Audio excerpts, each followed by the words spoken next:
Sama kayak para sahabat dulu dalam perjalanan umroh. Pengen umroh, ternyata udah sampai di perbatasan kota Mekah, gak boleh masuk, disuruh pulang lagi ke Madinah. Itu kan diceritain dalam surat Al-Fatihah tentang perjalanan umroh yang berakhir dengan malah perjanjian Hudaybiyah. Niatnya pengen umroh, tapi endingnya perjanjian. Yang isi perjanjiannya, poin-poinnya kayaknya ngerugiin umat Islam banget. Tapi kan Allah punya rencana, dan rencana Allah pasti yang terbaik daripada rencana kita. Masalahnya gimana kita bisa ridho, bisa rela kalau kondisi itu terjadi dalam hidup kita. Kita sih yakin, ini adalah qadarullah, keinginan Allah. Tapi bikin kita yakin itu jadi berbuah, yakin itu kan kayak pohon ya. Iman itu adalah pohon. Gimana biar pohon ini berbuah? Salah satu buahnya itu adalah sifat ridho, sifat nerima.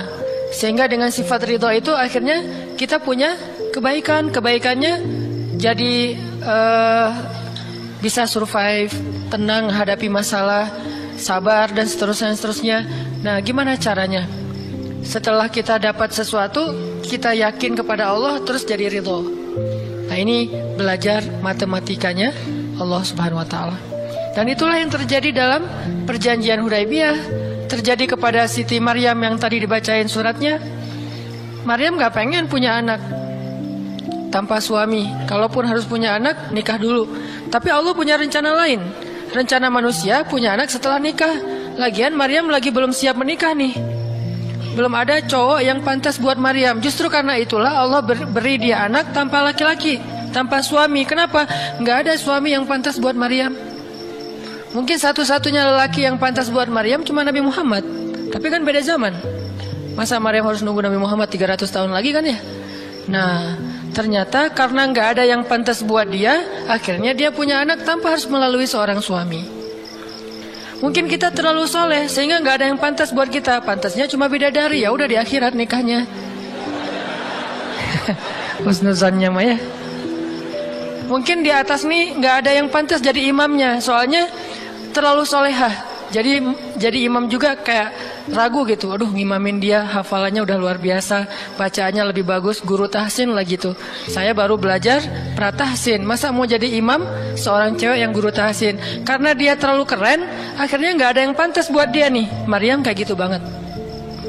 Karena terlalu keren, terlalu soleh, sampai ulama aja ragu Maryam ini nabi atau bukan gitu. Sehingga ada dua pendapat ulama, sebagian bilang Maryam bukan nabi, orang soleh. Tapi ada ulama yang bilang Maryam itu emang nabi, satu-satunya nabi dari cewek. Satu dari 4 perempuan yang sempurna. Dan di antara 4 itu kayaknya menurut sebagian ulama Maryam nomor 1 tuh. Walaupun secara usia Asia, Maryam, Khadijah, Fatimah, tapi Maryam itu paling keren lah.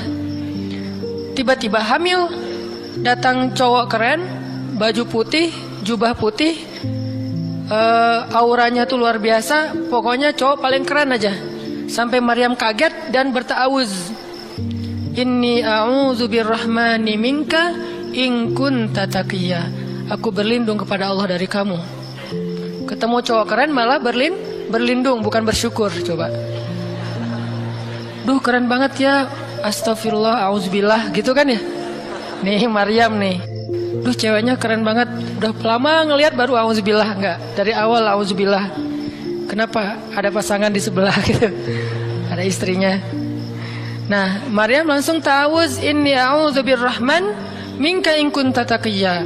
Kata Jibril, cowok keren itu ternyata namanya Gabriel. Kata Gabriel, innama ana rasulu rabbik li'ahaba laki ghulaman zakiyya. Jangan takut Maryam, aku itu utusan Tuhanmu, artinya malaikat yang pengen ngasih kamu anak yang sangat suci.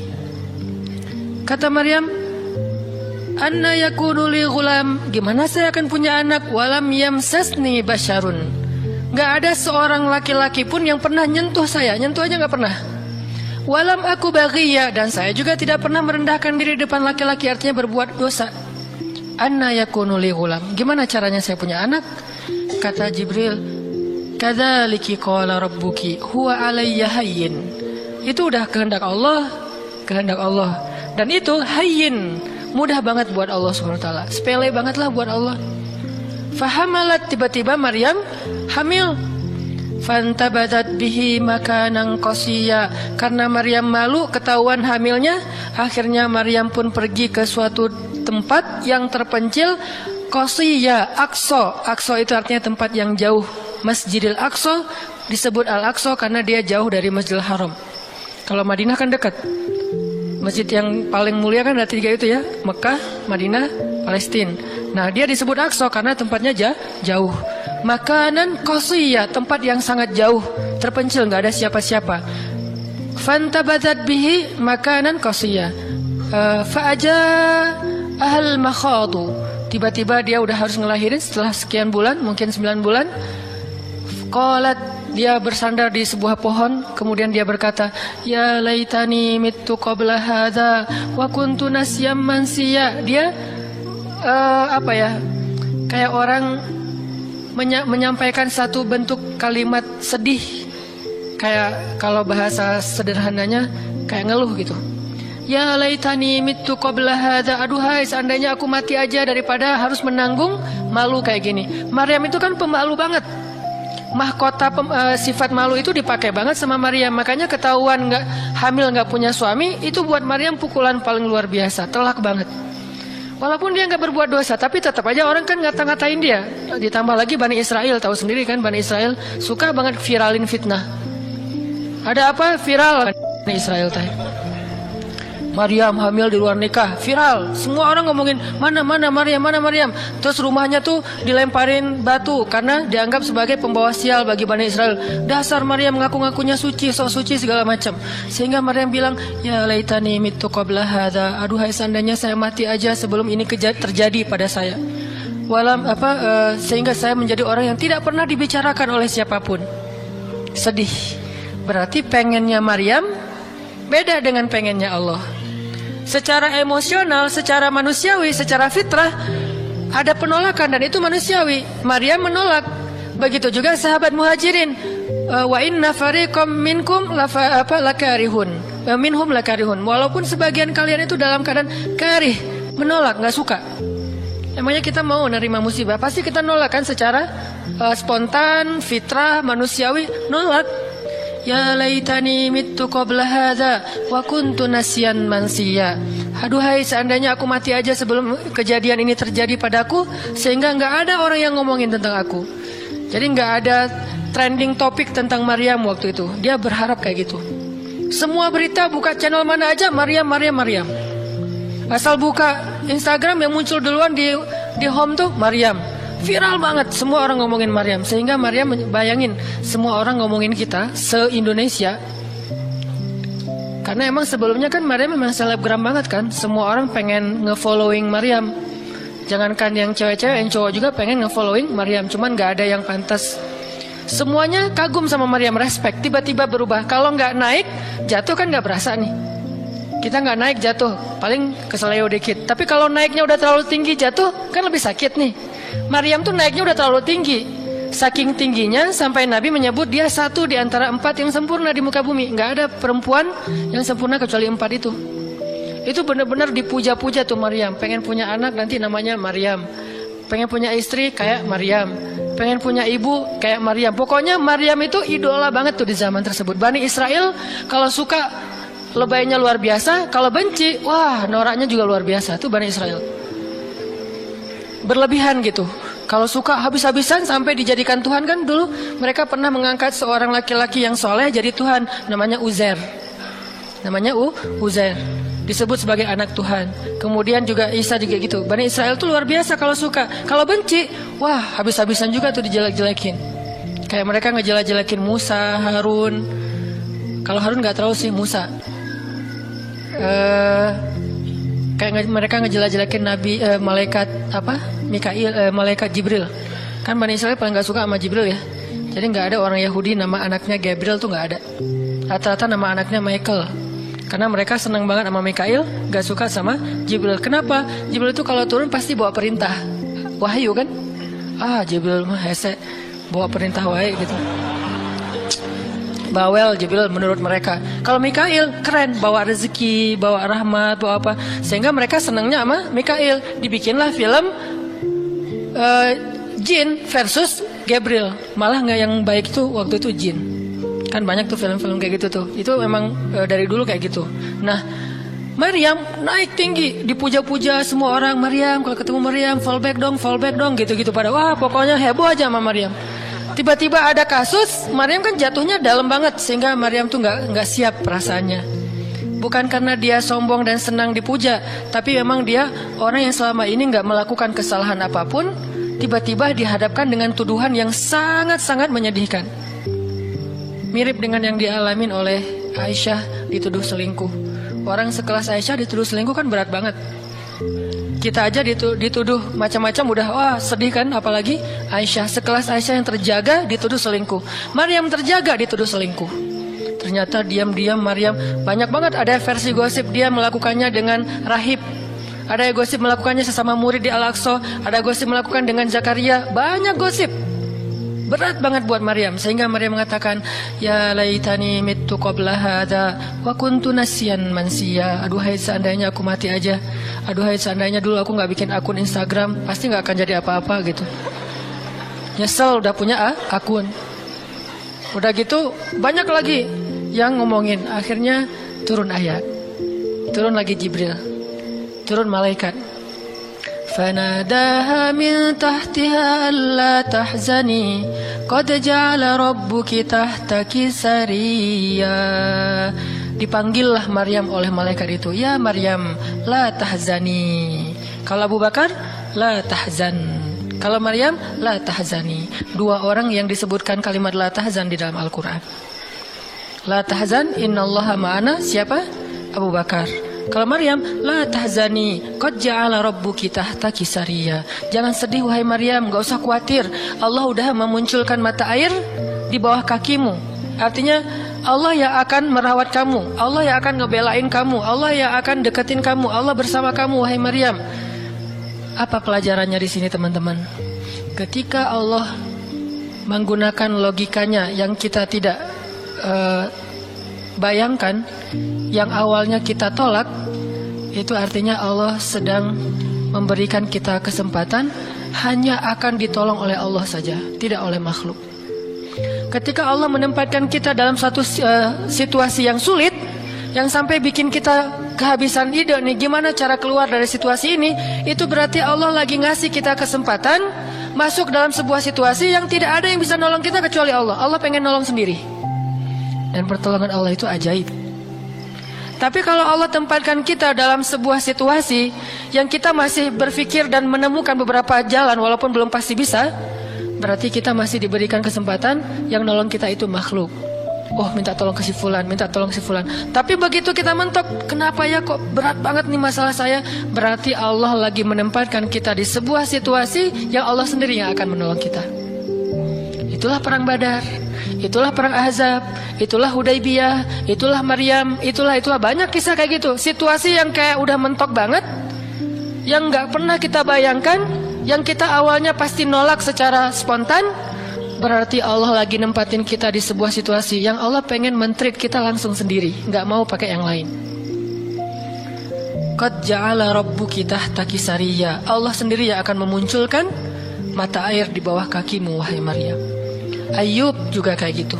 Semua dokter datang, habis uang Ayub untuk biaya dokter tapi nggak sembuh. Kenapa? Allah nggak pengen kesembuhannya dengan cara-cara yang kebayang oleh Ayub. Allah nggak pengen kita dapat jodoh dengan cara yang kebayang oleh kita.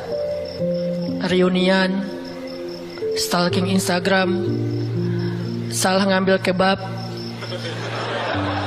Pokoknya yang kebayang sama kita itu nggak akan. Kenapa? Allah pengen ngasih kita cara yang cuman Allah sendiri yang tahu, dan itu surprise, dan itu istimewa banget. Apa itu? Kalau saya tahu berarti bukan surprise kan? Tunggu aja, masing-masing punya rahasia sendiri-sendiri. Dan ini yang bikin kita terus berharap. Sehingga Maryam tiba-tiba ngelihat di bawah kakinya sama Isa udah ada mata air. Minumlah dari mata air itu. Terus kata Allah, wa huzzi ilaiki bijid'in nakhlah تساقط عليك رطبا جنيا. Ya Maryam, goyangkan pohon kurma yang ada di sebelahmu. Kan dia tadi bersandar di pohon kurma pas ngelahirin, terus disuruh goyangin tuh pohon kurma. Saya pernah bilang, bayangin gimana seorang perempuan yang baru ngelahirin, yang lagi lemah, disuruh goyangin pohon kurma. Pohon kurma itu ukuran diameternya sebesar meja ini nih, lebih besar daripada diameter pohon kelapa. Bayangin, ngegoyang pohon kurma sebesar ini, seorang perempuan, goyang gak tuh pohon? Gak bakal. Laki-laki aja gak goyang, apalagi sendiri. 10 orang laki-laki aja ngegoyang pohon kurma segede ini, belum tentu goyang. Goyang aja enggak, apalagi sampai ngejatuhin buah kurma. Kalau buah kurma yang udah tua jatuh masih mending, nih yang muda jatuhnya tuh, berarti kan goyangnya lumayan tuh. Berapa skala Richter ya? Yang muda jatuhnya rutoban janiya, bukan korma yang tamar, yang udah tua, yang udah emang dihembus juga pakai angin jatuh, enggak. Wahuzzi, goyangkan pohon kurma itu ya Maryam. Apakah Maryam berpikir Allah kalau ngasih perintah yang logis deh? Enggak kan? Kan Allah tahu ini pohon kurma dan saya baru ngelahirin, masa disuruh goyang? Enggak. Logika kayak gini, pertanyaan kayak gini enggak muncul dari orang yang udah pasrah banget sama Allah, yakin kalau Allah yang perintahkan, lakukan aja deh. Gak usah tanya gimana nanti hasilnya, itu bagian Allah. Bagian kita ngelakuin apa yang Allah perintahin, disebut dengan ikhtiar. Kadang-kadang ikhtiarnya gak nyambung dengan hasil, tapi Allah suruh, ya udah lakuin aja. Maryam pegang tuh pohon, baru digoyang dikit udah langsung berguncang. Tusakit alaiki, jatuhlah, bukan jatuh, berjatuhanlah, berarti banyak nih. Berjatuhanlah untukmu rutoban janiya, buah-buah kurma yang masih muda tapi manis. Artinya apa? Hasilnya Allah yang pilih kurma yang mana yang mau jatuh, dengan rasa apa yang mau jatuh, yang jaraknya sekian dari tempat duduknya yang Maryam yang akan jatuh. Allah yang menentukan hasil. Tugasnya Maryam cuma ngegoyangin dong, walaupun gak mungkin akan terguncang. Ini iman, belajar iman. Allah yang suruh, ya sudah saya lakukan. Allah suruh ikhtiar, ya saya ikhtiar. Allah suruh berobat, ya saya berobat. Tapi hasilnya Allah yang nentuin kayak gimana caranya. Akhirnya rutoban janiyah, berjatuhan. Kata Allah, fakuli washrobi wa qarri aina. Makanlah Maryam, minumlah Maryam, dan bersenang hatilah kamu dengan semua ini. Sehingga kata Nabi komen setelah baca ayat ini nih. Nabi komen Nabi apa? Korma dan manusia itu ada hubungan sejarah. Diciptakan dari jenis tanah yang sama. Jadi pohon-pohon lain itu jenis tanahnya beda. Cuman satu yang mirip dengan manusia, jenis tanahnya korma. Sehingga salah satu yang cepat merecovery seorang perempuan yang baru ngelahirin adalah makan rutoban janiya, korma yang yang muda tapi manis. Jangan dikasih ke bayinya ya, keselak, bahaya. Kasih ke ibunya. Kalau ke bayinya tamar, korma yang udah tua, terus dikunyah sama bapaknya dengan syarat bapaknya udah gosok gigi. Jangan habis makan bala-bala cengek, makan kurma kasih ke bayi. Kasih ke bayi yang tua, kasih ke ibunya yang muda, dan itu cepat merecovery seorang perempuan. Kata Nabi, di situ ada obat.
You're some kind of butterfly. Baby, you give me midnight. You whip up my appetite. Don't leave me here high and dry. Baby, you give me ice and fire. You're channeling wind and rain. You're some kind of butterfly. Baby, you give me midnight. You whip up my appetite. Don't leave me here high and dry.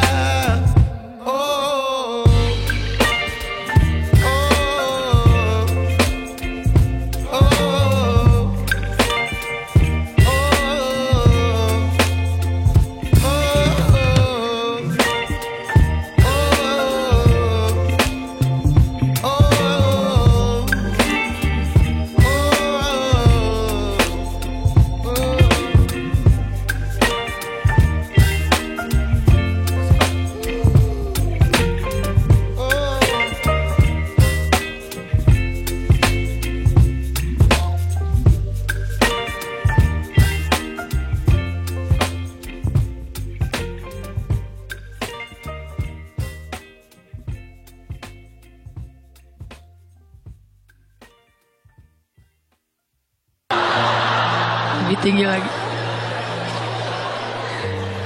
Jadi malam itu Nabi beristighosah sampai syal beliau jatuh, nangis, janggut beliau basah dengan air mata, nangis panjang malam. Ya Allah, jika besok kami kalah perang, terbunuh semua, mungkin di muka bumi ini nggak akan ada lagi orang yang menyebut la ilaha illallah. Abu Bakar ngambil rida syalnya Rasul, ditaruh lagi. Cukup bagimu ya Rasulullah, cukup ya Rasulullah. Allah udah mendengar. Abu Bakar menenangkan Rasul, tapi Rasulullah terus saja gitu. Kayak kita lagi doa, kata teman, udah Allah udah mendengar. Taruh dulu. Kalau kita mah gitu ya. Nah, tapi jangan dibayangin gitu. Rasulullah pasti khusyuk banget, nggak kayak kita. Udah selesai berdoa, pagi-pagi sahabat riuh. Innalillah gitu. Kalau kita kan innalillah pasti ada yang meninggal ya. Siapa yang meninggal? Enggak, innalillah itu musibah, enggak harus selalu orang meninggal. Ya Rasulullah maafkan kami. Kenapa? Ternyata sebagian para sahabat malam itu digoda oleh syaitan sehingga semua pada mimpi basah. Maaf.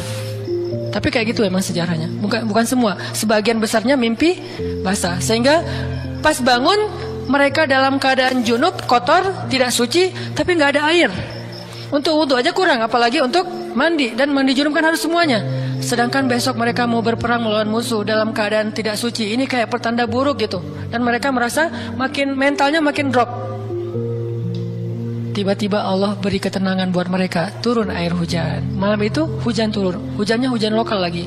Camp kaum muslimin hujan, camp orang kafir enggak. Hujan. Nyebrang-nyebrang, hujan enggak. Yang namanya di Indonesia gitu. Di camp kaum muslimin hujan, di campnya orang kafir nggak hujan. Akhirnya pada mandi, alhamdulillah, Allahu Akbar.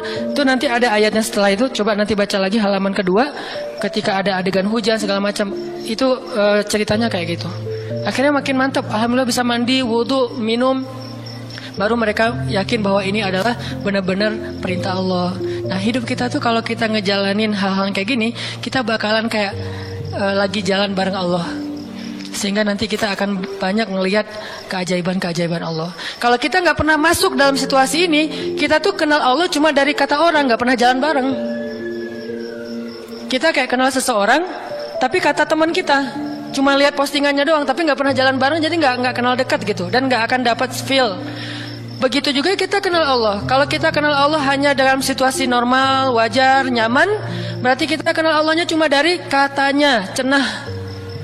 Nggak pernah ngalamin sendiri. Begitu kita dihadapkan dengan situasi kayak gini, berarti kita lagi diajak Allah jalan bareng. Yuk jalan bareng saya. Siap ya Allah. Banyak kejutan-kejutan, banyak yang bikin kita kaget. Kenapa? Karena kita jalannya dengan zat yang maha kuasa. Dia akan tunjukin kekuasaan-kekuasaannya. Dan kekuasaan Allah yang paling luar biasa ditunjukin justru dalam kesulitan. Kalau dalam normal nggak luar biasa namanya. Kayak kita sama teman kita, dia ngasih kita hadiah atau pinjam duit 100.000 pas kita lagi awal bulan, kan biasa aja ya. Coba kalau dia pinjemin duit 50.000 pas akhir bulan, kan luar biasa kan. Jadi makin kita sulit, Allah tunjukin kekuasaannya, di situ kita makin lihat gimana kita tuh bergantung banget sama Allah. Emang Allah bikin skenarionya kayak gitu. Sehingga kalau kita teman-teman dihadapkan atau dikondisikan sama Allah dalam suatu keadaan yang kita nggak siap, yang kita nolak, yang kita berontak, tapi di sisi yang lain kita yakin ini ketentuan Allah, belajar meyakini, oh Allah lagi ngajak saya jalan nih. Allah lagi ngajak saya jalan biar lebih kenal sama Allah, biar Allah nunjukin langsung. Satu, kedua, niatin juga, oh Allah pengen memperlakukan saya khusus, nggak mau pakai yang lain, berdua aja biar Allah yang menolong saya, karena udah nggak bisa ngarap siapa-siapa. Akhirnya kaum muslimin pun melakukan peperangan Badar, duel dulu nih. Jadi ada kayak tarung dulu, 3 orang dari kaum muslimin, 3 orang dari orang kafir. Tarung, salah satunya jagoannya Nabi, kesayangan dan kebanggaan Nabi banget, anak muda yang bernama Ali bin Abi Thalib. Ali maju kalah musuh, terkapar 3-3-nya mati. Kaum muslimin bertakbir, ahadun ahad. Yel-yel yang dipakai oleh Bilal dulu di Mekah, dipakai oleh kaum muslimin. Menanglah perang Badar. Dan dalam peperangan itu Allah tunjukkan yang luar biasa, kaum muslimin ditolong oleh makhluk yang turun dari langit berbondong-bondong, terbang menyambar dengan pakai ikat kepala berwarna hijau.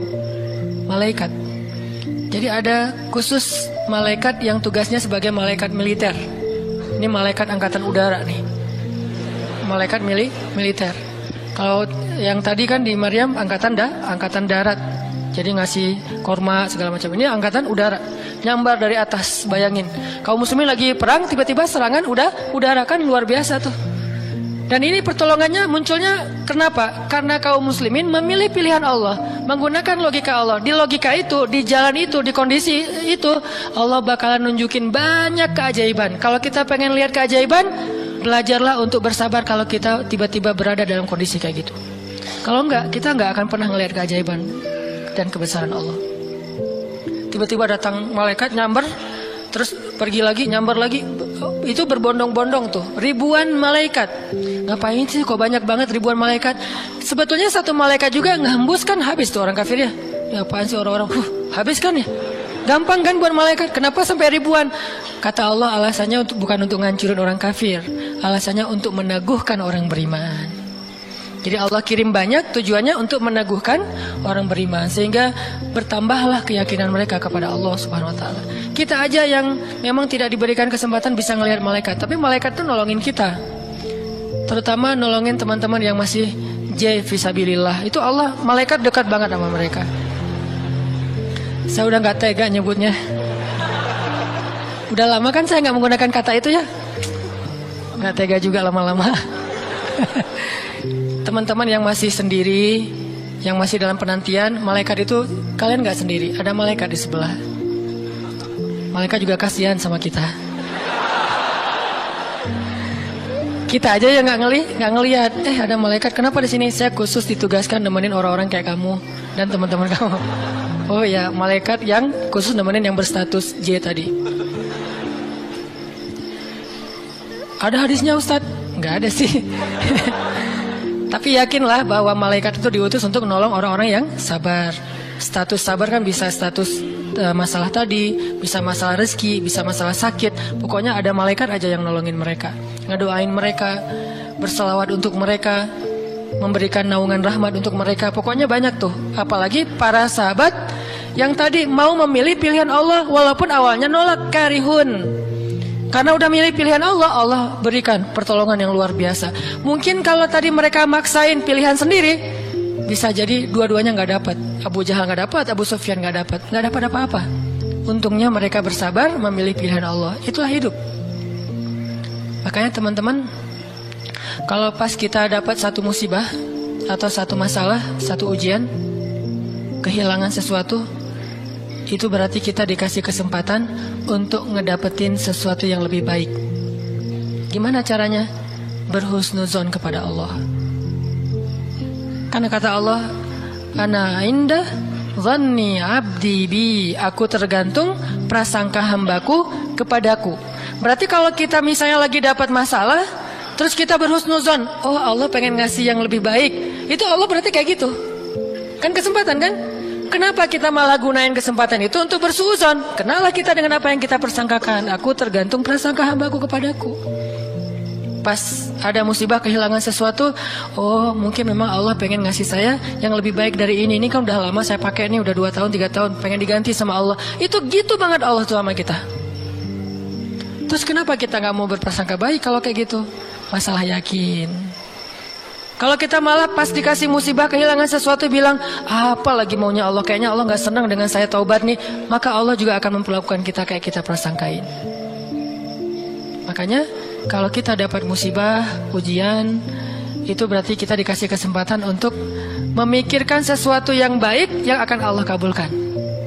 Kalau nggak dikasih itu, berarti kita nggak dikasih kesempatan memikirkan yang lebih baik. Begitu dikasih, oh saya harus mikirin yang lebih baik nih. Kayak gitu aja terus. Apapun musibahnya. Termasuk yang tadi, gagal dalam hubungan, diputusin atau ditolak. Kita mikirin, oh berarti Allah mau ngasih yang lebih baik dari dia. Ternyata tetap ujung-ujungnya dia juga. Kok bisa? Oh berarti dia diperbaiki sama Allah, dibuat lebih baik, dibuat lebih soleh, lebih pantas, baru bareng dengan kita. Coba kalau nggak dibuat lebih soleh udah langsung jadian, kan bisa bahaya juga buat kita. Stres juga kan mikirnya ya. Makanya Nabi mengatakan, sebaik-baik perhiasan adalah istri yang soleha. Itu benar-benar menyenangkan hati. Kebahagiaan bagi laki-laki itu adalah memiliki seorang istri yang soleha. Istri yang soleha itu bukan cuman istri yang hafal Qurannya banyak, yang hafal hadisnya, bukan wawasan. Istri yang soleha itu istri yang akhlaknya baik. Yang kalau kita ngelihat dia langsung bahagia. Jadi pulang ke rumah itu gak pernah nyetel TV. Kenapa papa gak pernah lihat TV? Kan lihat mama.